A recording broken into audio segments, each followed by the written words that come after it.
How to withdraw money from Binance to Payoneer bank account. So the step are so simple to follow. After you open up your Binance app like this now go to this more. After you go to this more, scroll to down, go to this withdrawal fiat.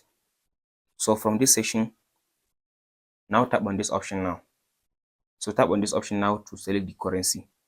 So from this option now, go ahead now and search for USDT or GBP.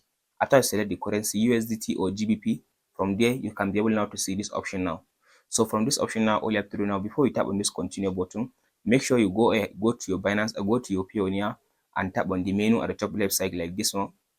So now if you open your Payoneer app like this now, tap on the menu at the top left side. From there you can be able to see an option which says request payment. So from there it will give you account number and the IBAN number from your Payoneer. So after you copy the account number and the IBAN number from your Payoneer app, now go back to the Binance app.